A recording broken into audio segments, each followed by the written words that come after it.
1920, Redondela superaba en poucos 3.000 habitantes. Vista dende os viadutos, semellaba ter a forma dunha cuncha de auga de mar rodeada de casas. A pesar do aspecto moderno das pontes de ferro e das boas edificacións do centro, as epidemias de tifo e de variola eran frecuentes e acababan con bastantes vidas. Algunha serraría, a estación de ferrocarril e unha industria conserveira cativa tiñan un papel fundamental na economía de subsistencia da vila. O tempo de lecer era ocupado no casino ou na sociedade mariñeira. Tamén había un centro recreativo de extracción máis obreira. As barberías facían de Ateneo, lugar de xuntanza e charla onde se lían os xornais locais e tamén os de fora. Nesta Redondela naceu, en outubro de 1920, Manolo Barros. Eu nací dunha familia mariñeira. Meu pai era mariñeiro, miña abuela e meu abuelo tamén eran mariñeiros. A miña abuela, por exemplo, vendía peixe na ribeira, chamáballe seña Juana de Prín. Nós outros éramos 5, era unha irmán máis nova que eu, 5 anos máis nova que eu. Era despois meu irmán Luciano, despois meu irmán Paco e meu irmán Ángel. A situación económica pois era bastante mala. Meu pai chegou a ir para San Sebastián. Estuvo en San Sebastián, estuvo nas parejas, e naquela entonces, pois tamén, como meu pai tiña as ideas esas comunistas, pois realmente non lle daba moito chollo, non? E miña nai era unha muller que lía ben. Entonces, claro, pois ela poñíase a ler, e meu pai, pois esperando as patatas facendo a comida, non? Guisando ou fritindo patatas e tal, non? Eu, claro, eu oía, e a veces pois tamén había propaganda rusa, non?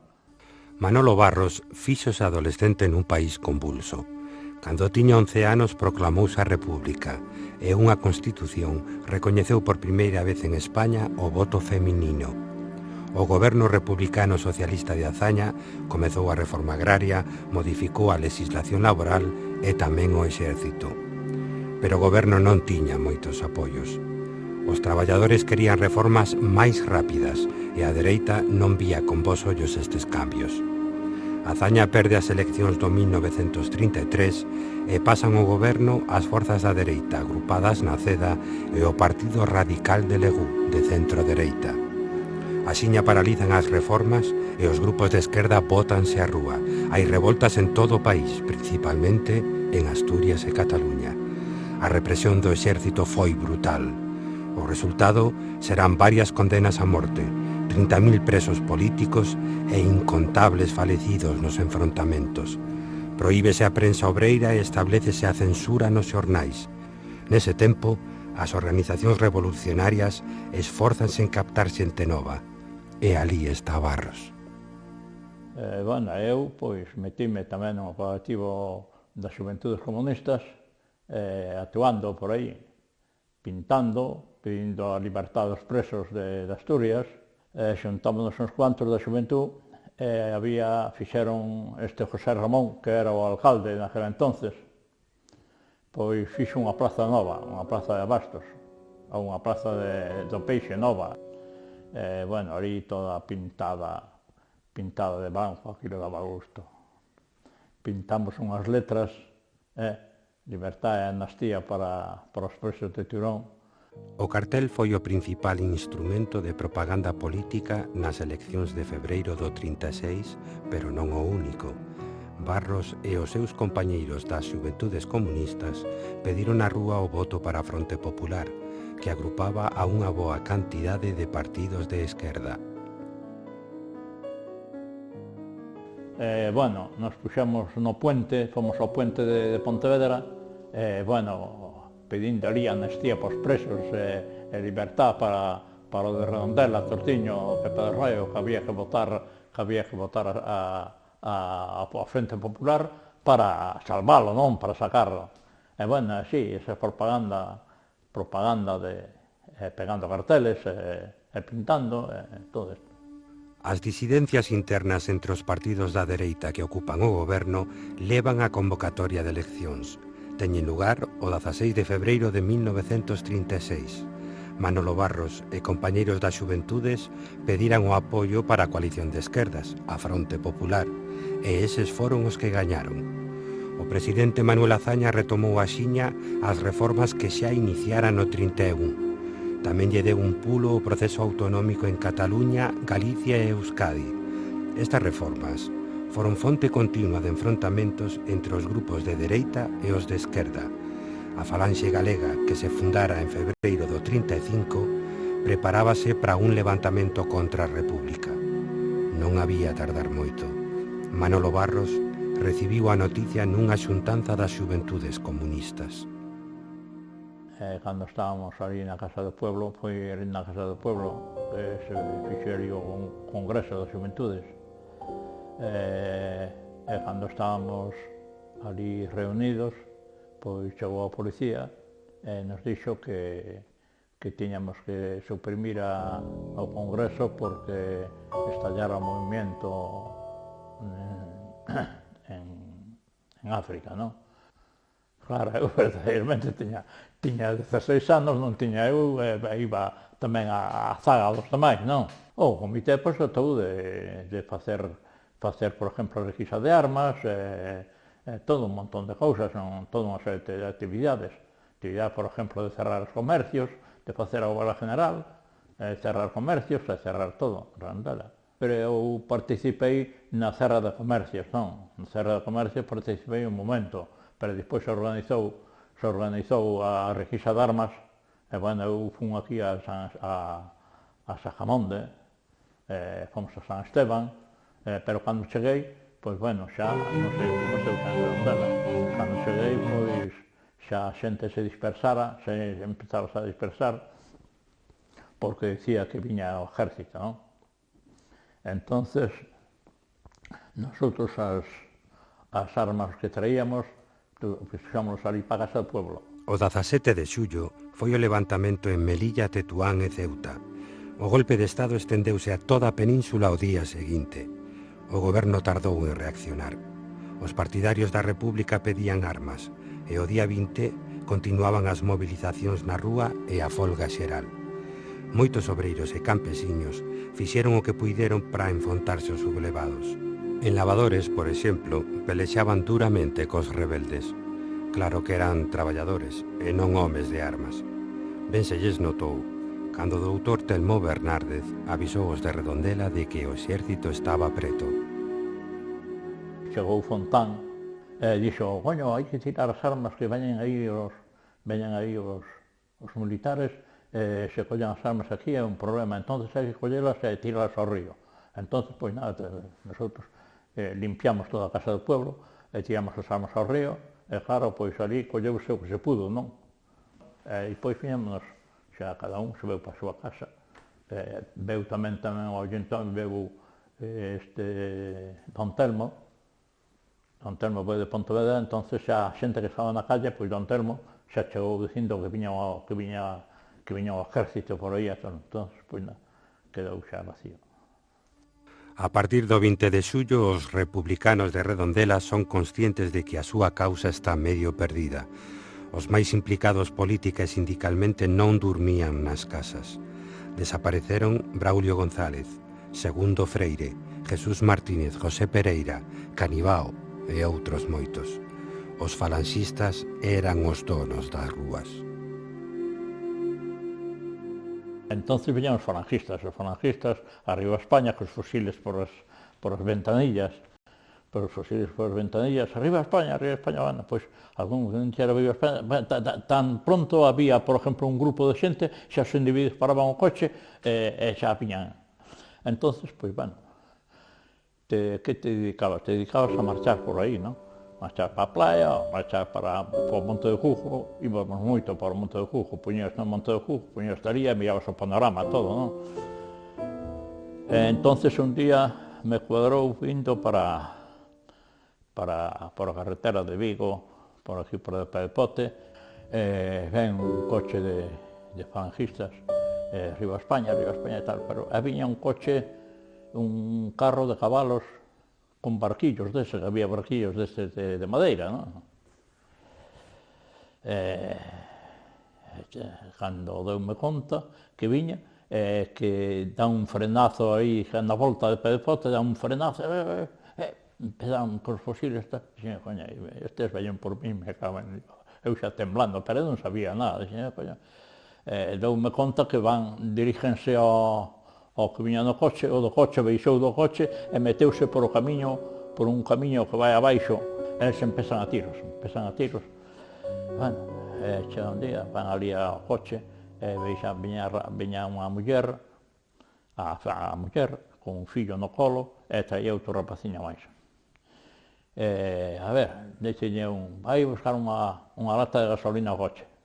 Foron a buscar unha lata de gasolina ao coche, e rocían o coche sacan o cabalo e rocían o coche con gasolina, e plantan fogo.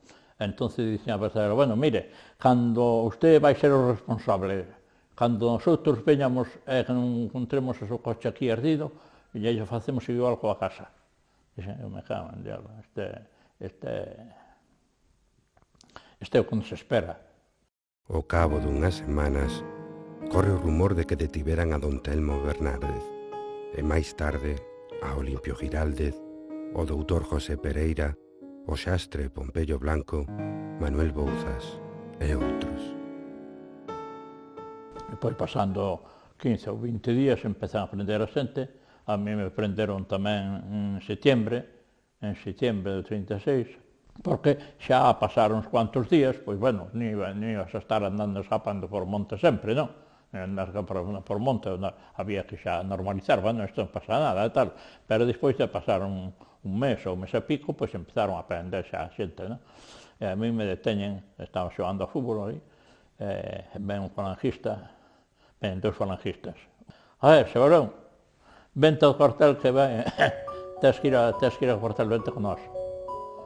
Entonces, eu naquele entonces tiña pouco, non me supoñía ni o que iba a suceder, non? Cando sai destes, con o cuartel, o cuartel me prenderon ali. Cando tiraron a Braulio, que era o responsable do Partido Comunista en Redondela, entonces o vigilante, el paseaba toda a noite por ali. Chegaba, por exemplo, ás 10 ou ás 11 e marchaba. Pero un día, era unha, dúas, e o individuo non marchaba, que pasa isto? Sentías, claro, a pasear, sentías que... E cando miramos, ven un coche para un coche, e sacan a Braulio.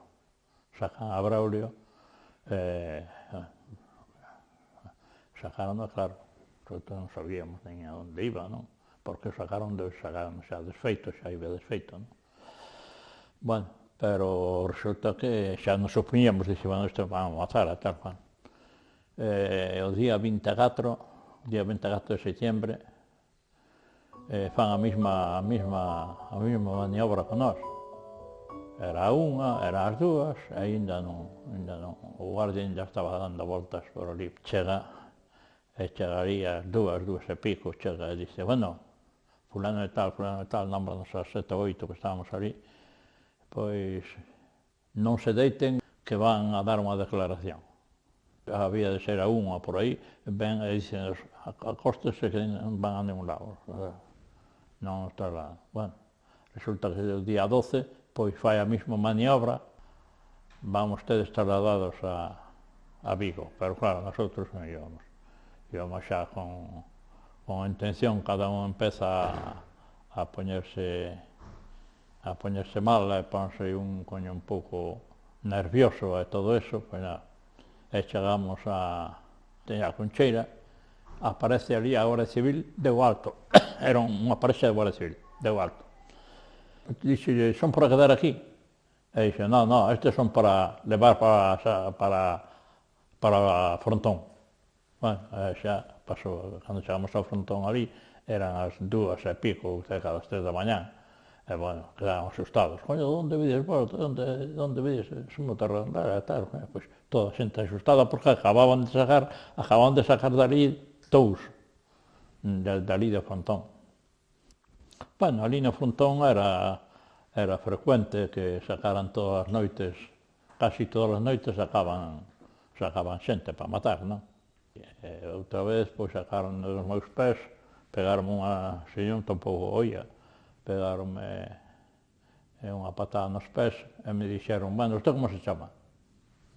Me chama fulano de tal, e dixolle o outro, no, este non é. Entonces, vai xunto outro, e chama Víctor Frais, un fillo de Víctor Frais, xa o pai non andaba escapado, pois máis tarde colleron. Colleron ali, sacaron do meu lado, dos meus pés, sacaron de aí, pegoulle así como un ataque, e sacaron así xa en roupa da cama e todo. Creo que estuve un mes ou 2 meses ali no frontón. Despois nos levaron para a cárcel de Vigo. En a cárcel de Vigo, pois, claro, por o Consejo, non? Consejo de Guerra. A principios de novembro do 36 mandan os de Redondela para o cárcere de Vigo e anteriormente fanos ir declarar diante do xuiz militar. Nos meses seguintes sucedéronse os consellos de guerra, as condenas a morte, os fusilamentos e as novas dos asasinatos nas esquinas.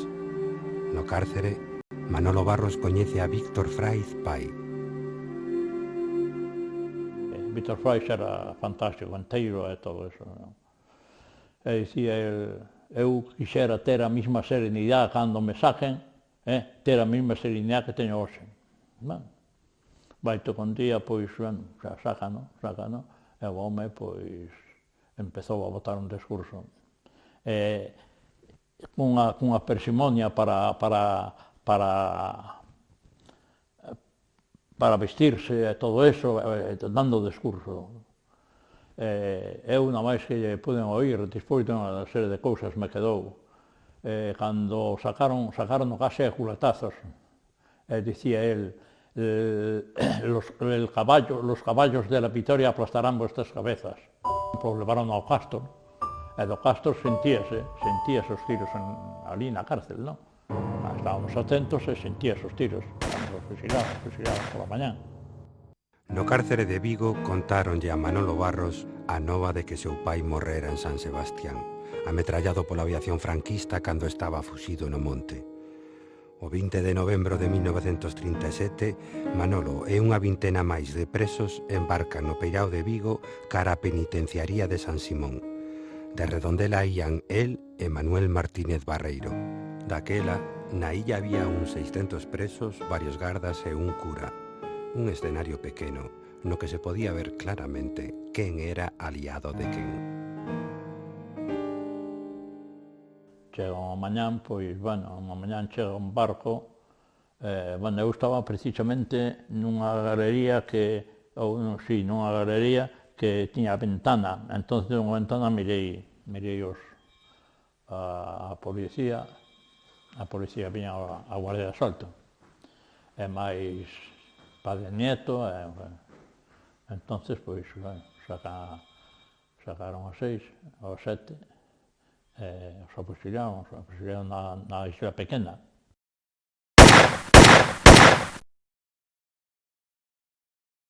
Un deles empezou de veu de arengalos cando estaban con a morte, entonces, cando mataron, entonces o teniente deu o tiro de gracia, Padre Nieto meteulle o pau por a boca, aquel que falou, no, mira, dale outro tirito máis, que este aún está vivo.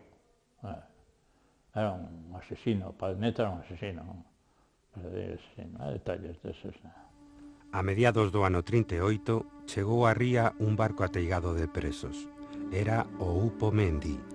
O buque escorou por unha vía de auga e tiveron que trasladar os reclusos á illa. Habilitaron varios barracóns de madeira para cubillalos. As condicións de vida en San Simón empeoraron considerablemente. Non se miraba, nin conocían ni a carne, todo eran pulgas. Era de medo. Aquí había unha miseria tremenda, moitos tuberculosos, había moita... Entón, trasladáronos para ali, para o Lazareto. Os vellos, pois, cando había sol, poñíanse medio desnudos e a catar os peollos.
O 21 de novembro de 1938 trasladan 27 presos dende San Simón ao cárcere de Vitoria.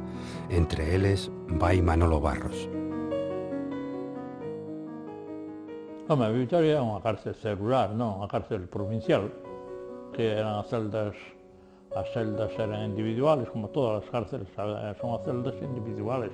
Ten un camastro, ten un váter, e dormíamos assim nas galerías. Á noite pasábamos 6 ou 7 de cada celda para as galerías. Teníamos os petantes nas galerías, dormíamos nas galerías, porque na celda non éramos capaces de estar, non cabíamos. Todos éramos chavales de 20 anos para baixo. E ali deuse tuberculosis que ali morrían un montón deles. Entonces trataron de desalojar aquilo, de ter menos xente, non? Pegado á cárcel había unha plaza que traían as leiteiras, traían o peixe, traían o leite, non, para vender. Entonces tirábaslle con un pouco de pan, de miolo de pan, metíaslle unha nota no medio do pan, tirábaslle e collían a nota, e traíanche, dicía, para lavarche a roupa, ou eso, e collían a nota, teña a roupa. Bueno, pois a todos nos lavaban a roupa, a todos nos lavaban. As malas condicións no cárcere soportábanse grazas a estes xestos solidarios. Tamén axudaba a esperanza de que a guerra acabase pronto e as tropas do xeneral Franco fosen derrotadas. Pero a realidade foi máis dura do que agardaban os reclusos. O 1 de abril de 1939 leuse no cárcere o derradeiro parte de guerra. Xa co réxime fascista instalado no poder, Manolo Barros foi trasladado a Valladolid. E cando nos forma era un día así como este, de chuvia, de poalleira, todos formados aí na Paz. E a xente, pois, viña che daba un paquete, che daba outros, a Guardia Civil, pois, non deixaba chegarse ali a nós, non? Nos trasladaron a esta estación, e cando estábamos dentro do tren, nos deixaban arrimar, a xente non deixaba arrimar a despedir aos presos.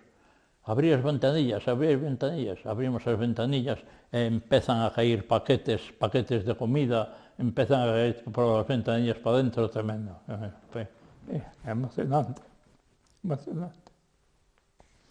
É que chega ese momento as cousas.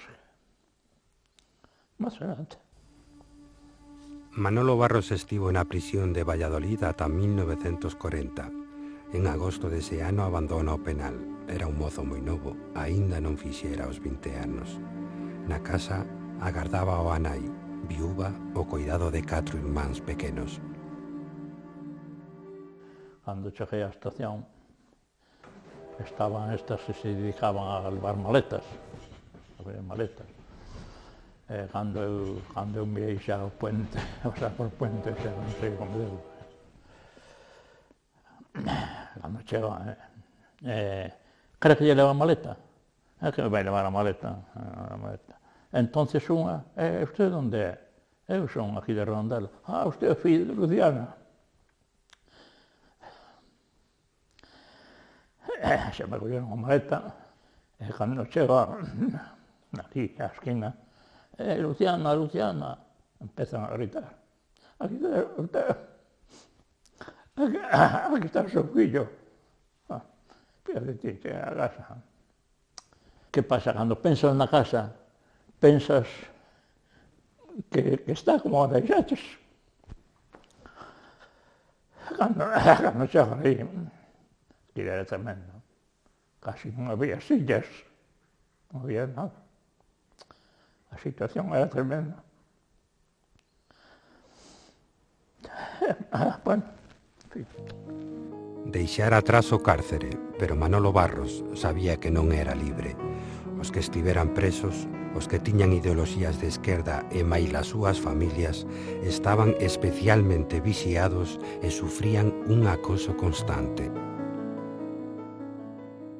Nas angustias, Las Angustias antes eran Santa Mariña, ¿no? Santa Mariña, San Angustias.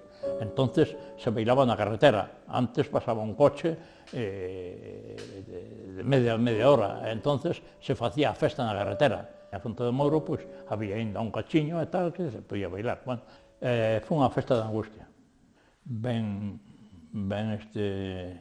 o Moreno, ben Xantamín, e dice, como se llama usted? Llaman Albarro Montero.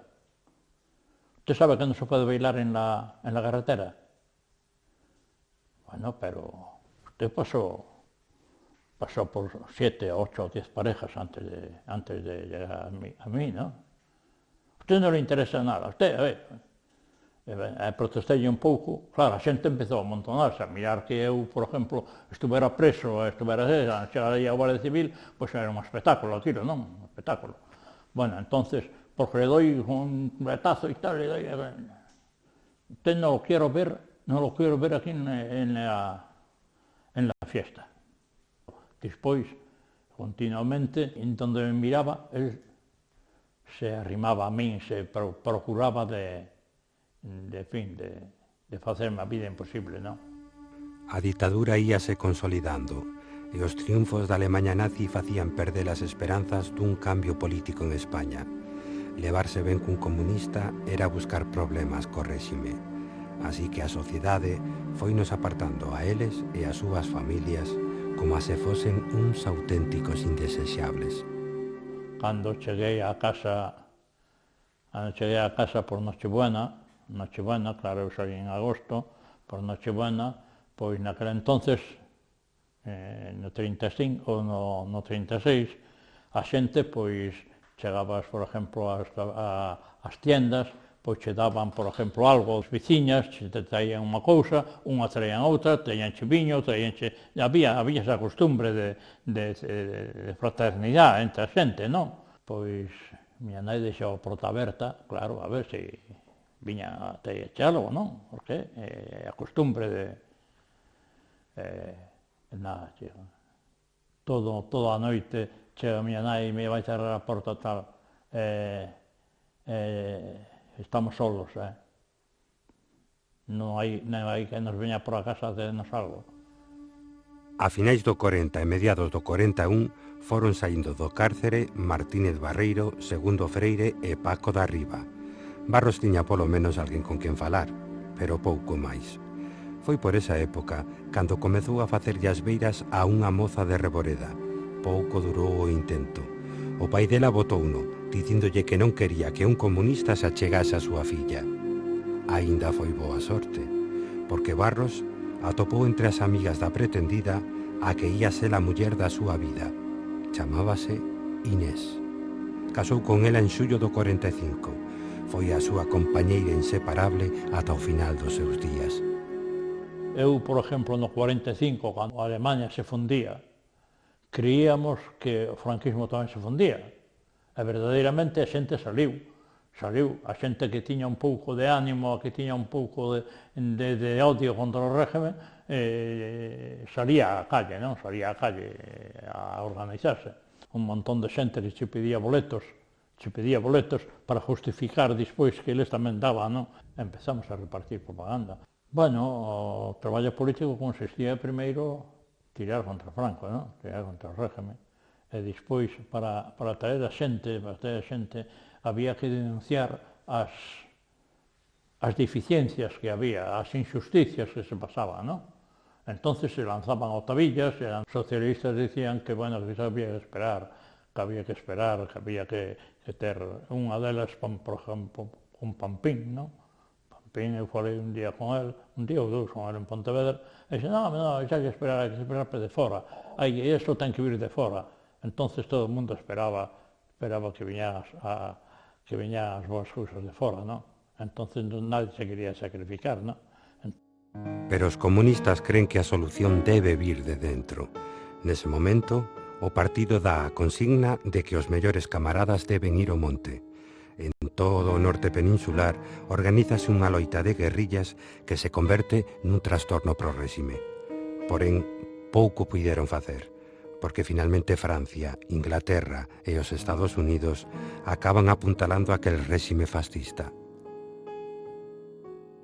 Tiñas contacto con un, tiñas contacto con outro, entonces, pois, bueno, entonces foi generalmente no 48 caiu casi toda España, caiu de redadas, non?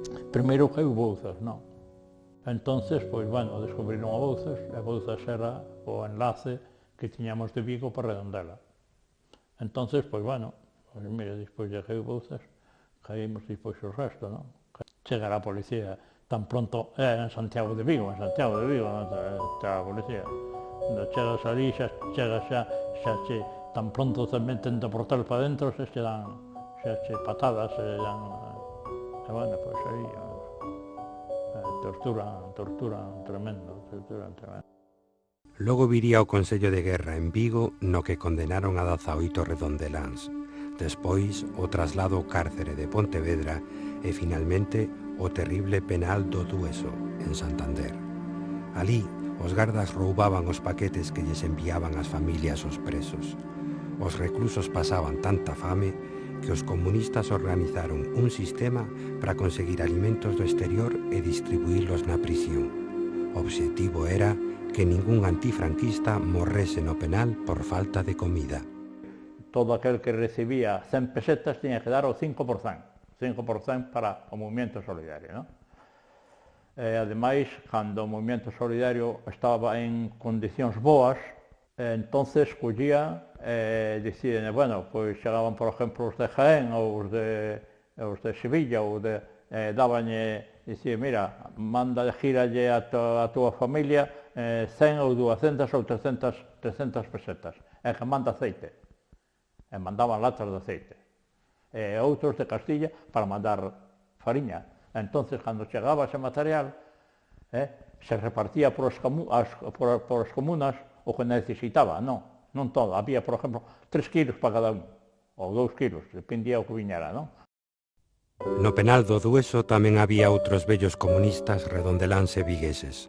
Alí estaban, segundo Freire e Manuel Peixiño, presos dende o ano 42, Ernesto Doural, preso no 45, ou Juan Martínez Vila, o primeiro concelleiro comunista que houbo en Redondela e que fora preso en Sevilla no 43. As cartas salían, como digo eu, salían subterráneas, salían clandestinamente do penal. Entonces, pois claro, as emisoras empezaron a falar, claro, a xente era un desprestigio para o penal.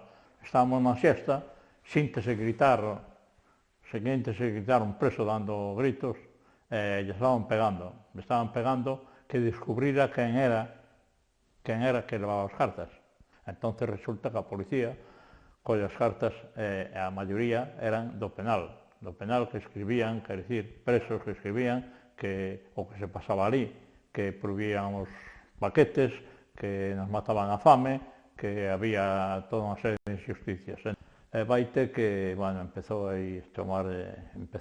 xurbarse a xente, aquilo tremendo, aquilo metía medo, desde logo había pouco tempo que estábamos ali, pero aquilo metía medo, porque empezamos a gritar, chamar asesinos, chamando bandidos, bueno, pero todo penal, aí éramos 3.000 ou 4.000 presos, bueno, aquilo todo, incluso chegaban os gritos, chegaban a Santoña, aí xentouse a xente de Santoña a ver que pasa no penal.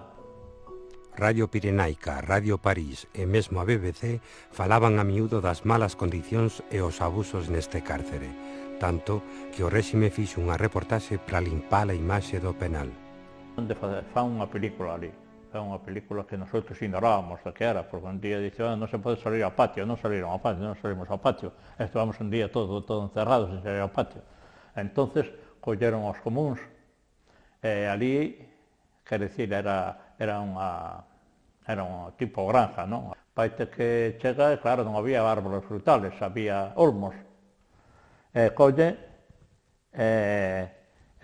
os comuns, e collen cunha cesta de mazáns, e poñen encima do olmo, e outros abaixo, movendo o olmo, e o outro botando de mazáns abaixo, para saber que dicía de abaixo.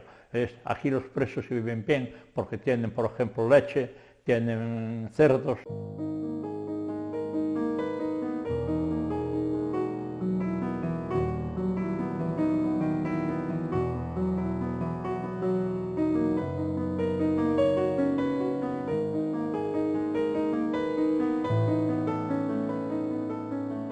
Teníamos necesidad de salir a la calle, pues salir ser útiles para a sociedade, non?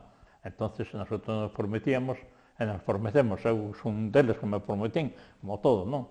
Ter as miñas ideas, ter, quero dicir, non claudicar ante o enemigo, e axudar aos que se quedaran ali, e, bueno, ser como se era ali. No ano 52, o réxime franquista comezou a revisar os expedientes dos condenados políticos. A finais dese ano e principios do 53 foron abandonando as prisións. Barros deixou o cárcere o 12 de xullo de 1953. Chegou á vila de Incógnito. Eu cheguei á estación, e, bueno, naquela entonces non había aquela xente que había no 36 ou no 40, ali na estación, estas a coller as maletas, non? Eu, a min xa salín, bueno, baixei, fun a casa da miña nai non había nadie, collín para o Carrascal, fun para a Farrapada, collín para o Carrascal para arriba, e fun hasta a casa, hasta a Reboleda.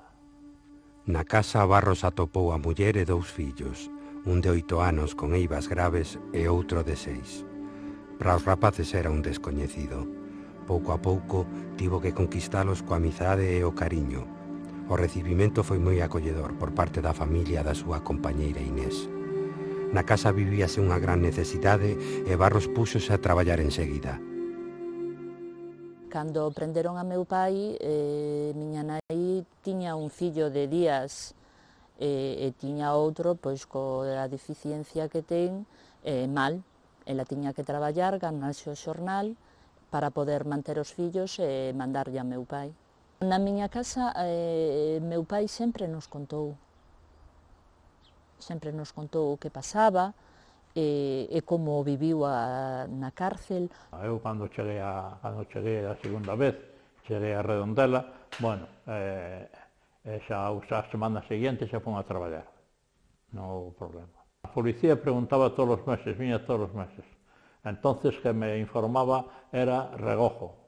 Regojo chamábame e informaba, mira, chegou aquí o comisario da policía e preguntando por ti.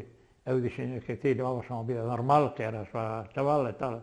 Entón, Regojo para eso foi bo, para min foi bo. Entonces, foi un home que se interesou bastante por nós cando caímos na cárcel. Nos mandou capotes, nos mandou 100 pesetas cada mes a cada preso de Redondela. Desta volta Manolo xa non se sentiu tan illado. Os compañeiros de traballo faloulles de como se loitaba contra o sistema dende os cárceres e como se ten que comportar un traballador con conciencia social. Entre os veciños era tamén coñecido polo seu labor dende a xunta parroquial. Dende ela, traballou para conseguir melloras para unha veciñanza que non tiña auga nas casas nin camiños transitables. A súa opinión comezaba a terse máis en conta, e foi o propio cura o que se encargou de que el formase parte desa xunta. A súa loita política continuaba, aínda que con formas distintas. Canto crego, fíxose bo amigo del, e mesmo argallou algún enredo para conseguir que fose a misa.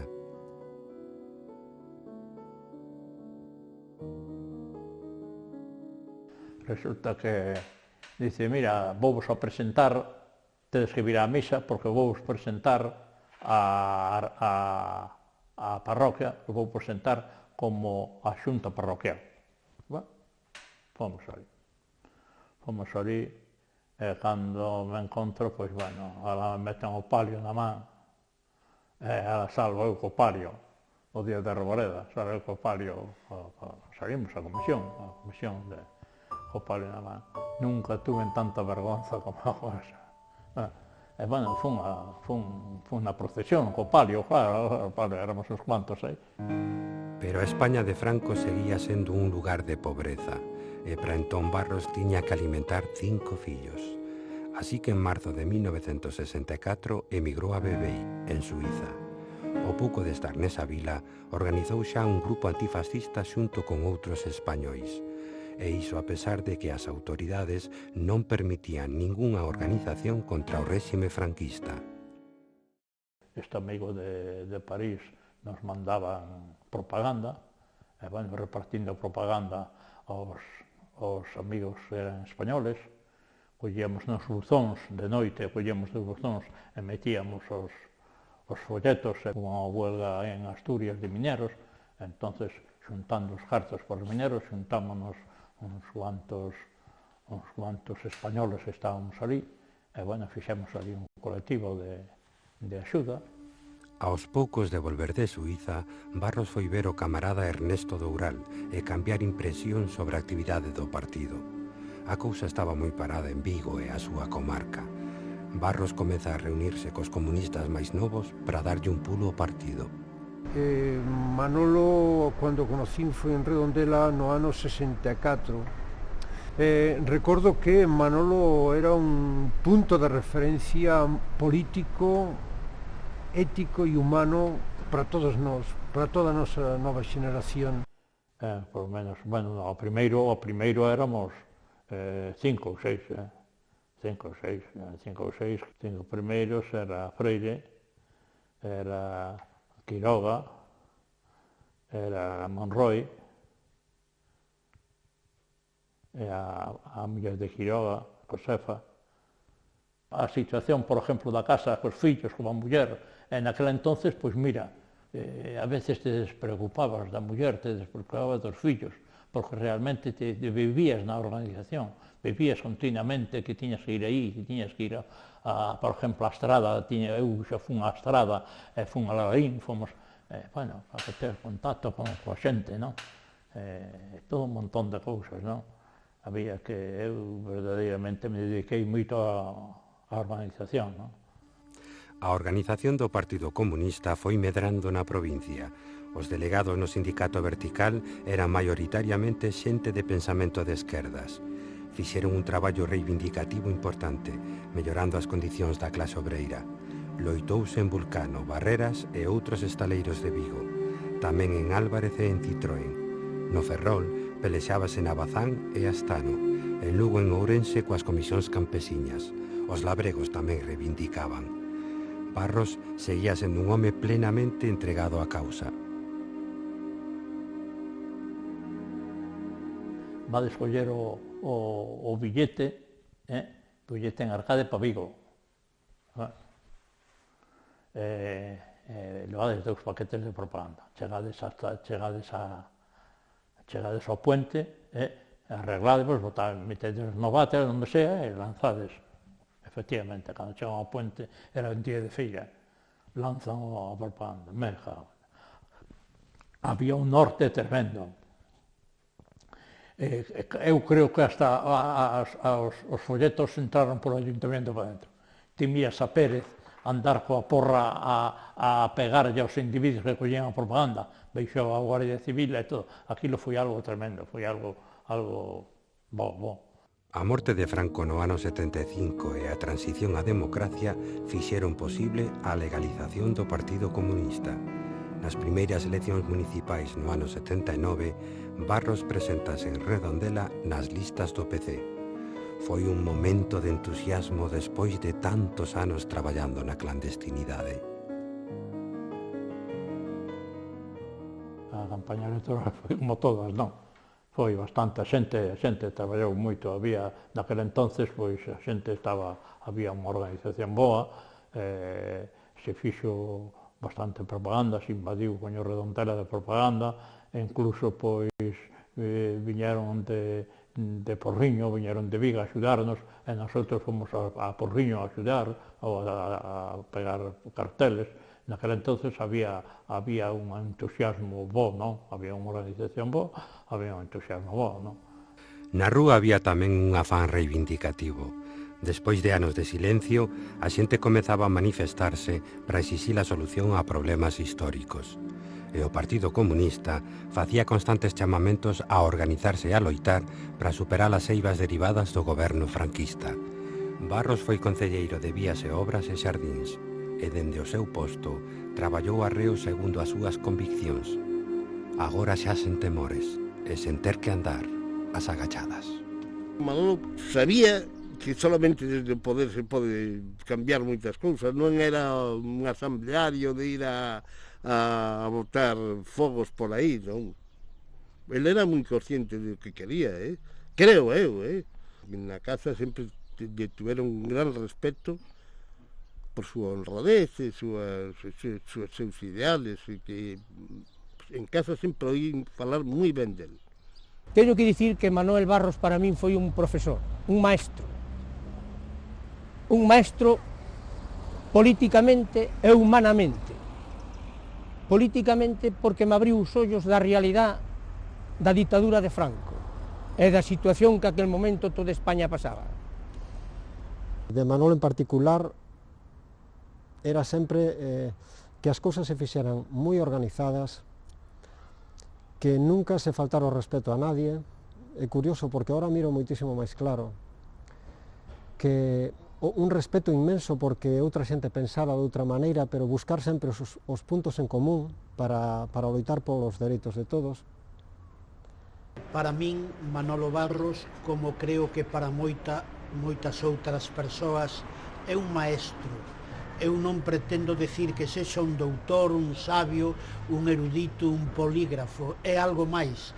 É un maestro na asignatura máis difícil da existencia, é un maestro na conducta, é un maestro no comportamento e é un maestro que se comportou heroicamente en momentos de moito sufrimento.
Consecuencias da Unión Soviética, da desfacerse da Unión Soviética, a xente pois desanimouse, a ofensiva do capitalismo pois está aí, pero bueno, me encontro satisfeito, eu vera quere dicir pois firmado a pasar o que pasei.